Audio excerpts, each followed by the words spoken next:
Josilene Vanderlei, professora de artes da Rede Pública Estadual de Ensino, há 8 meses afastada das salas de aula. Luiz Felipe, professor de Química, também de escolas estaduais, há mais de 1 ano está sem dar aula. Continuo assim, com uma dificuldade, com um cansaço. Josilene e Luiz Felipe estão sem ensinar por causa do mesmo problema, a voz. Eles reforçam a estatística da Academia Brasileira de Laringologia, que prevê os problemas vocais como causa do afastamento de quase 2% dos professores do país, até 2012.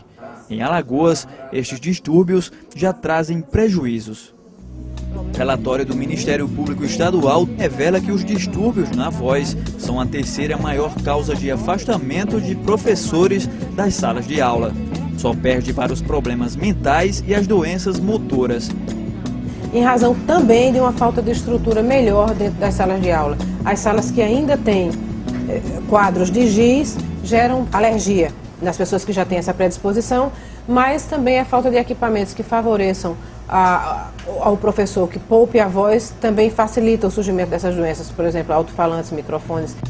O relatório do Ministério Público Estadual também revela que a rede pública de ensino tem pouco mais de 274 mil alunos e quase 10.500 professores. Uma média de 26,25 alunos por professor. Um número superior à proporção do estado do Paraná, que tem uma média de 25,6 e é o campeão no Índice de Desenvolvimento da Educação Básica, o IDEB. Mesmo com uma média tão alta de professor por aluno, Alagoas continua sendo campeã em analfabetismo no país. Segundo o IBGE, 33,4% da população não sabe ler nem escrever. O problema de Alagoas é que dos quase 10.500 professores, pelo menos 1.600 deles estão afastados das salas de aula por problemas relacionados à saúde. O afastamento de professores decorrente de problemas de saúde, ele tem um índice razoável em Alagoas, que também não é a causa da falta de professores em sala de aula, mas é um elemento importante a ser considerado em razão da saúde dos profissionais da educação.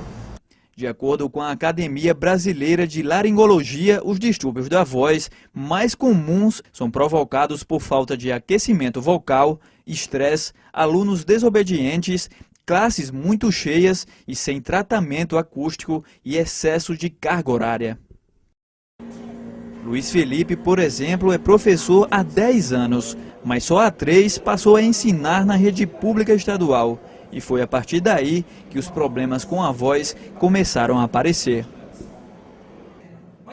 Mas mesmo afastado da rede pública de ensino, o professor continua dando aulas em uma escola particular. E os diferentes podem apresentar a mesma quantidade de quê? De elétrons. Segundo o meu laudo, eu tenho a liberação de ensinar em instituições, né, que me dão estrutura, né, de amplificação de som.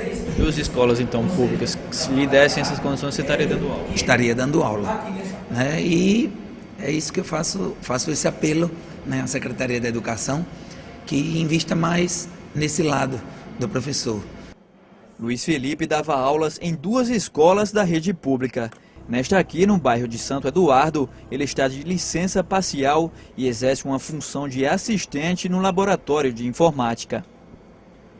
A gente fica um pouco frustrado assim, porque a gente que tem o dom de ensinar, gosta de lidar com pessoas, com o público, você fica meio retraído e meio, vamos dizer assim, de mãos atadas. Josilene chegou a dar aulas em 45 turmas, 30 delas no estado. Devido ao uso excessivo da voz, ela até precisou fazer cirurgia nas cordas vocais. Afastado, 4 meses. Acho que não melhora não, porque eu já fiz cirurgia de voz, tudo, há 5 anos atrás. Nem os órgãos oficiais se entendem no que diz respeito aos números de professores afastados na rede pública de ensino.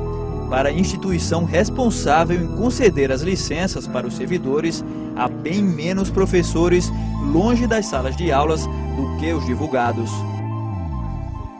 Se a gente fizer uma análise do que afasta mais o servidor da educação, o professor, a gente vai ver que o que afasta os professores afastados do problema de voz é um quantitativo pequeno. A gente sabe que a patologia da corda vocal no professor, ela é a nona que afasta mais professores da sala de aula. Os números fornecidos pelo diretor representam apenas um semestre do ano. Mesmo assim, Geraldo Lima já considera como séria a situação de afastamento de professores. A gente tem que começar a tratar políticas de detecção desse servidor que já está começando a ficar doente, acolher esse servidor, dar um tratamento digno para ele e acompanhar esse servidor nesse tratamento, fazendo com que a gente tenha realmente condição de saber que quando ele teve alta desse tratamento, ele está realmente em condições de voltar para a sala de aula. Esse é o primeiro ponto. O segundo ponto que a gente tem que olhar é o seguinte: dificilmente esse professor, muito dificilmente, quando ele é afastado da sala de aula pela estrutura do Estado, continua exercendo outras atividades, ensinando em escola particular. Isso prejudica. No caso do professor, você não tem como você acompanhar isso.